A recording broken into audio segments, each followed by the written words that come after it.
Hi, my name is Lisa Whitehouse and I'm the artist behind Whitehouse Art. For today's tutorial, I'm going to walk you through how to paint this chicken using watercolors. For a full list of everything you need to get started, be sure to check out the video description below. And please hit subscribe if you want to see other videos and tutorials just like this one. Let's get started. So first things first, we're going to sketch out the chicken's head. So as I usually do, I like to sketch out a loose shape of where I want everything to end up. So first things first, we'll just draw the top of the head, which I'm going to have to be about this big, and then the beak, bottom thing, and then the back of the head. So that just gives me a loose idea of how I want it to go, and now I start adding the correct proportions. So I'm going to start with the beak.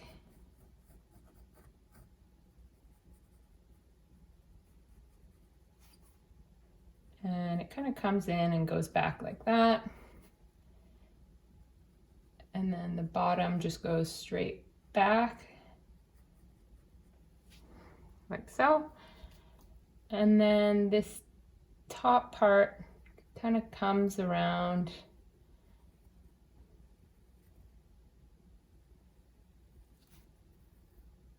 and just goes up into spikes.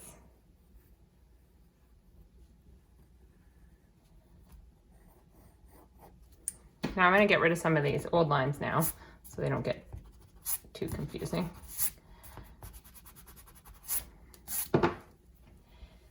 So this part, the red part, kind of goes over the beak and then down, and the eye lines up about here.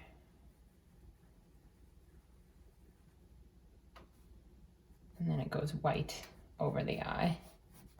And that white part shoots back.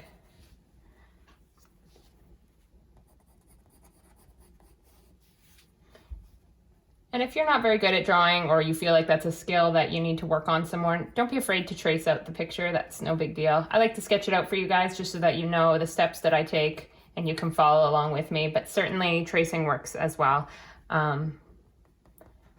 And the design I'm using here works with any picture you find of a chicken online, so if there's a better reference photo that you want to work from, that is great. All right, so we do this thing, whatever that's called. Sorry, I'm not too familiar with the chicken anatomy. For all I know, this is a rooster. Isn't that terrible? I don't know the difference. Perhaps if you know the difference, leave a comment below, because I feel like most of you are probably way more familiar. All right, so now I'm gonna make sure the eye is the correct size, because right now I can tell it's a little bit big.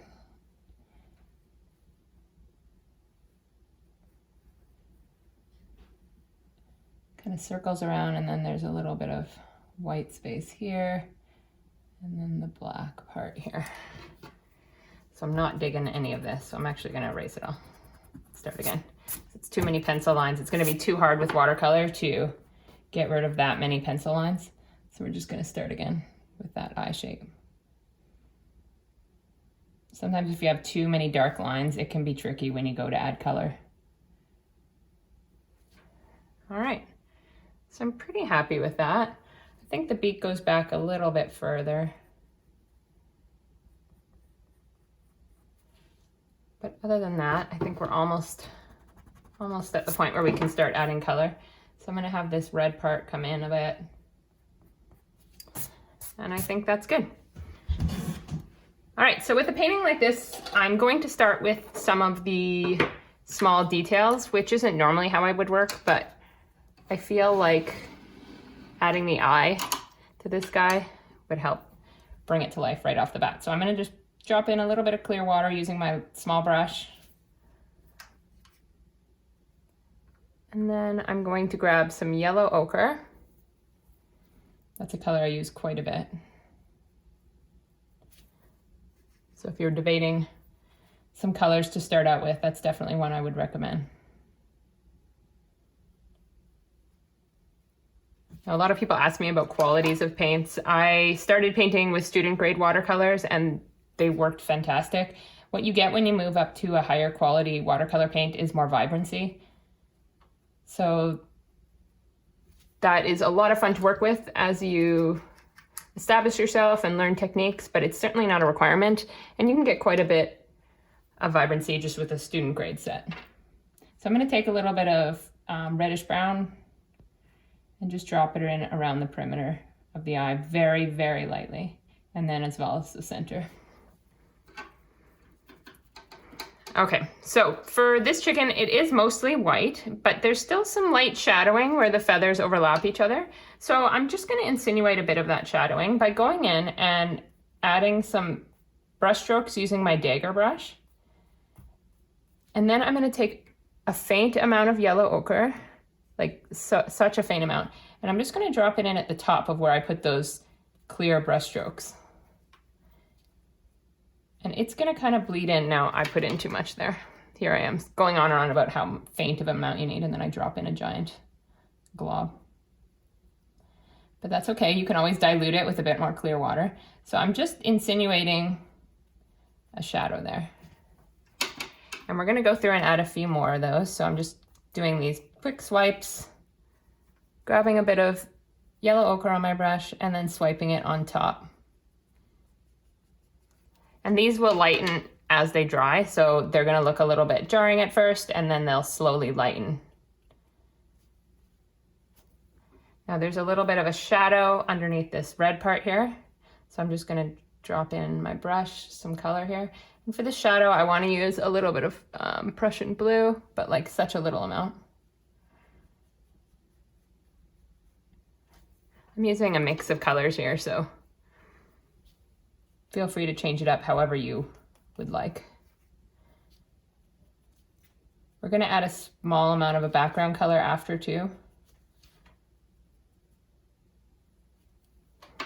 So these parts that I'm leaving white, that's no big deal because the background will help tie it all together. So I'm going to add a little bit more of those swipes that I'm talking about up here.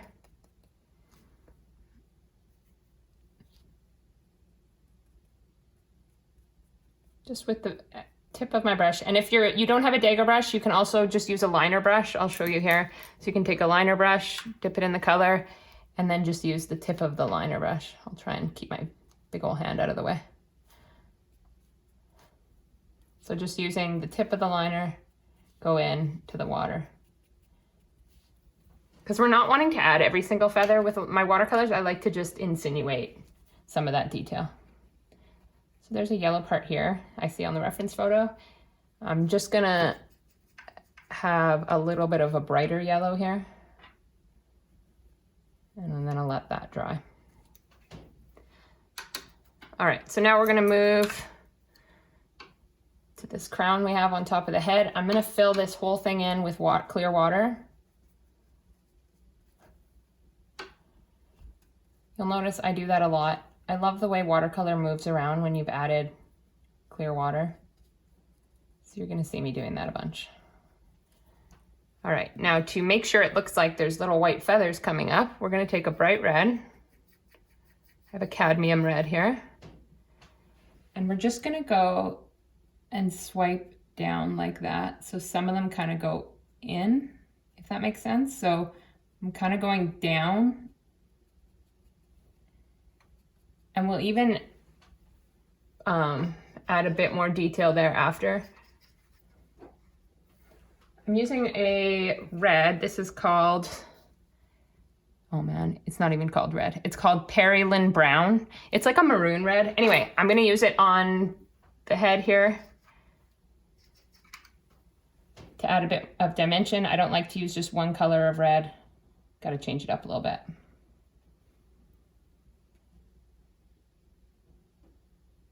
There we go. You do not want a one-dimensional chicken. That would be way too boring. Chickens have so much character. Let's try and give it as much as we can. So I'm gonna go in with my bright red,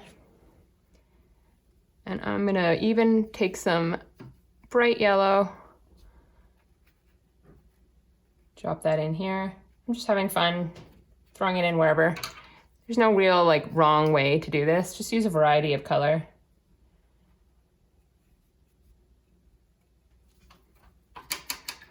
I noticed that There's sections that are darker and sections that are lighter, so I'm just kind of varying it up. And you'll notice you'll get these lines here, and that's because it's drying as we're going. I'm not moving fast enough. So you can just re-wet the page and those lines will go away. Because we don't want to have strange shapes appearing in this section. I want it actually to be all filled in with varying degrees of red. All right, so as that's drying, I am going to go back and add a bit more color, but we're going to leave that for a minute or two. Actually, one more thing before I move on. So we're going to let this dry now. And because this blue is dry now, we can actually move on to the bottom here. So I'm going to use my Dagger brush again. And I'm going to fill this in completely. And just make sure this Prussian blue, the shadow that you had done, is dry. Otherwise, you'll just end up having the red bleed right into it. That's never ideal. If that happens, you can lift out the color, but it's certainly easier to just avoid it altogether.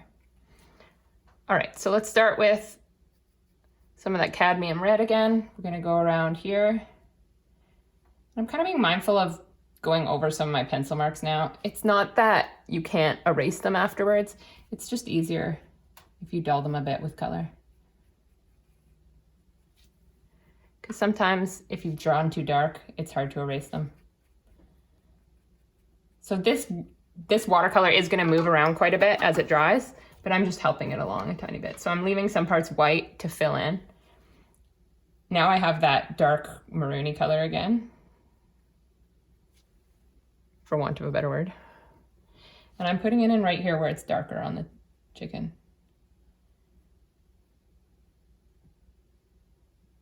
I'm just using the tip of my brush to add that detail. Have it come down. And now actually this part is almost dry, so I'm gonna go back. As I said before, I was gonna bounce around a bit, and now's the time to go back.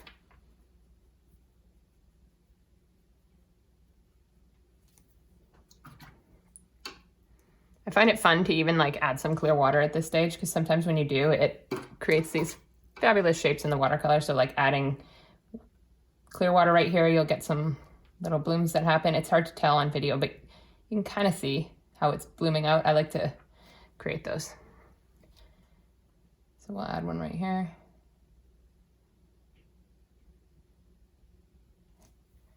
All right, now we're gonna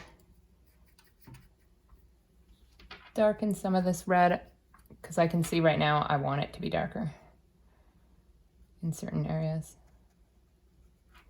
But I think that's pretty good. All right, so now we can go in and add some of the red that's in and around the eye and the face. So this is a little bit lighter. It's not going to be as strong, and it's okay to have it be a little bit choppier. So first things first, before we get into the red, I'll just do this little yellow sort of under eye part.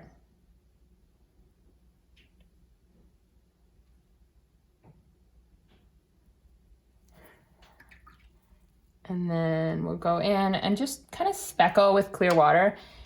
Don't worry about having white spots here. This stage it's okay to have some white because there is on the face. So I'm just going in, drawing little clear water dots. And then I'm going to do the same thing with the red. And that maroon red too.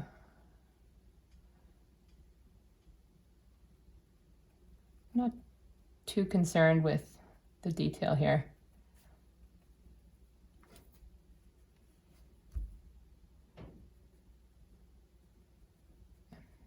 I'm going in, adding a bit of that texture.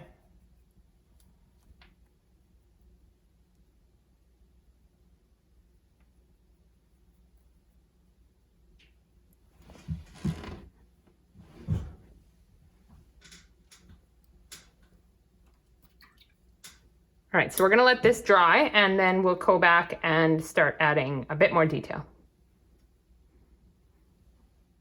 Okay, so I blow dried it, and now we can go in and add a bit more detail like the beak. So I'm gonna use yellow ochre and a bit of that bright yellow,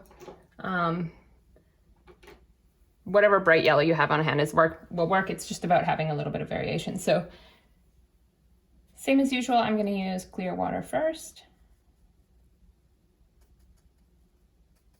and then fill in the whole beak because we're just getting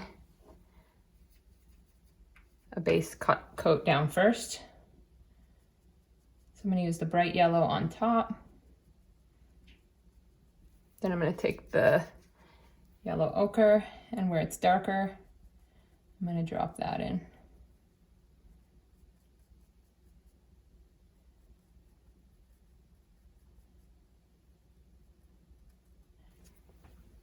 All right, a little bit more of that bright yellow.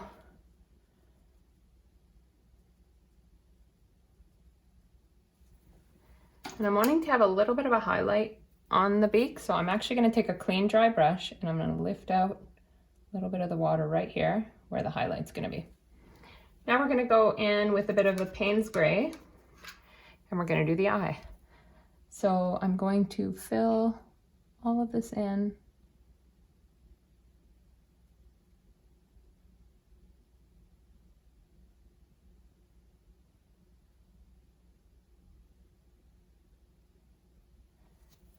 And we're going to come back after and add a little shine using white gouache or white ink, whatever you have on hand. You can even use white acrylic paint if that's all you have. I'm just outlining the eye.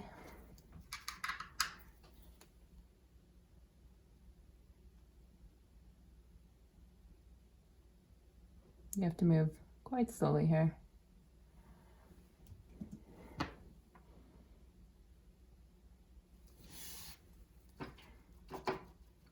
All right, so now I'm going to go in and add another layer here. So what I'm going to do is not fill in clear water all the way to the edge, just till here.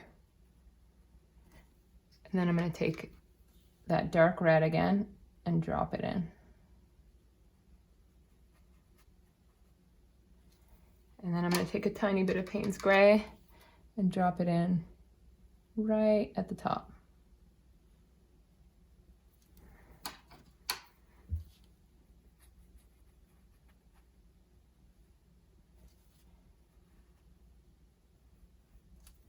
Now I'm taking a bit of red, we'll add that in.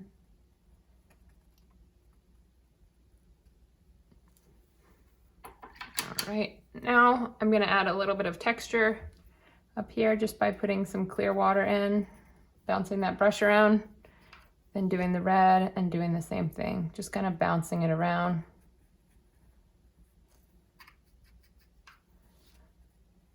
If you prefer, you can actually go in and add lines.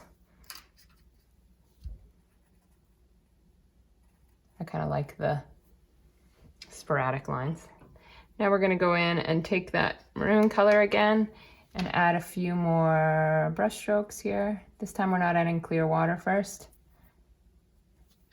And take some bright red, add some too.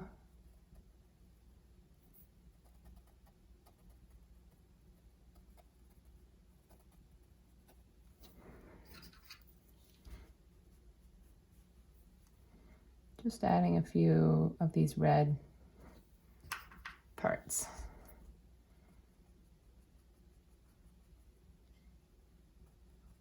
And if your beak is dry, you can like butt right up to it with the red. All right, so this is almost done. I don't like how much white is around the eye, so I'm gonna go fill that in.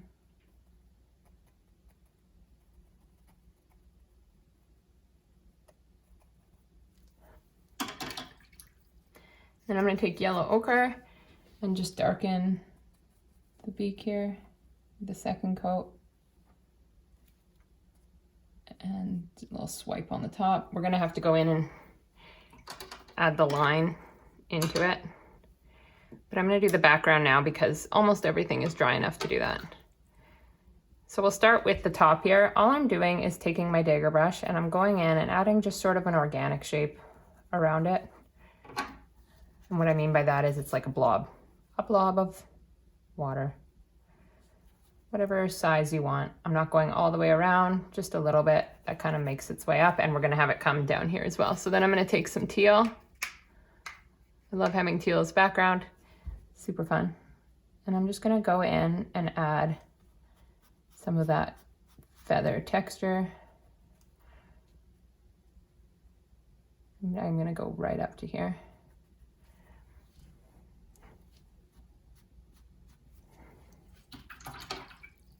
And then I'm gonna take some clear water and drop that in so that it causes the teal to move around a bit more. Because if you notice your teal isn't moving around, that means you don't have enough water.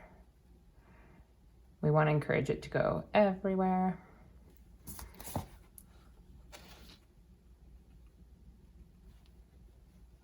You can move around the page a bit.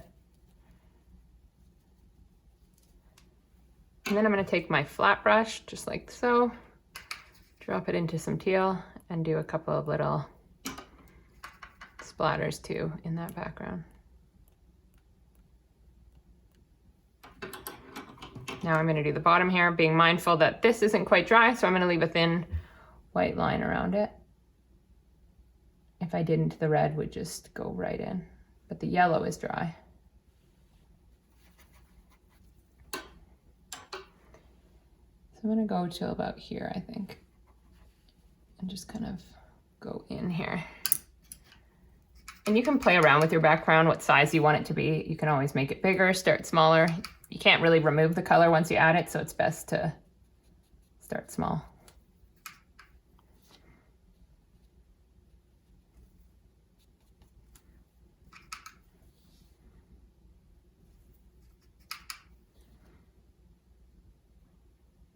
We're just going in and having that go up as close as I can without actually touching.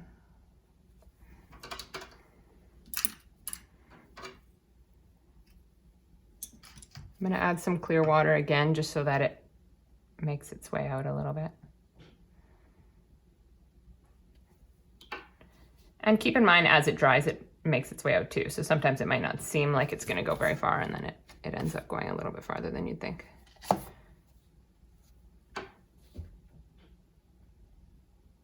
All right, now we're going to take that flat brush again and add a few little splatters here. Maybe a few more back up here. I don't like how tiny those all are, so I'm actually going to go over top with some bigger ones. There we go. Now we're going to add a few yellow ones here. Maybe over here. And some red ones.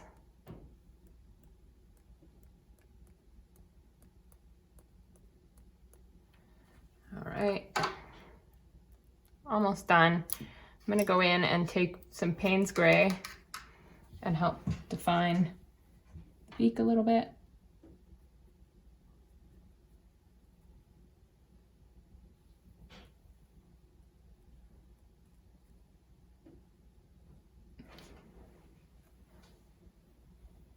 There's some little dots here that are almost black, so I'm using the Payne's Gray again.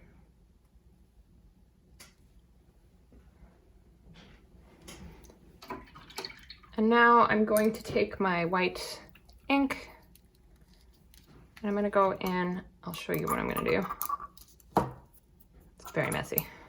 I'm going to take a little bit of white and add a little white dot on the eye.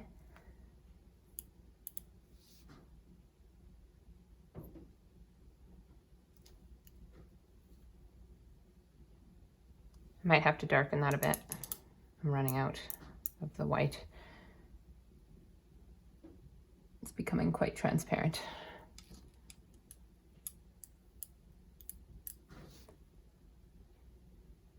There we go.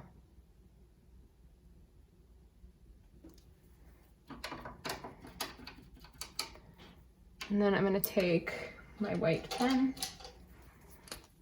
and just go in and add a few little stray feathers.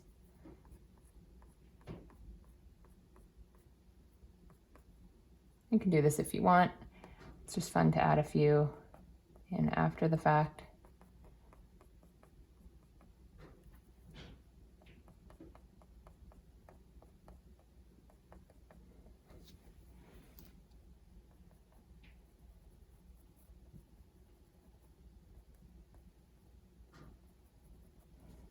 we go. And I think our chicken is all done. We can go ahead and sign it. Thank you so much for watching my video. If you enjoyed painting along with me, please give the video a thumbs up and hit the subscribe button if you want to watch other videos just like this one.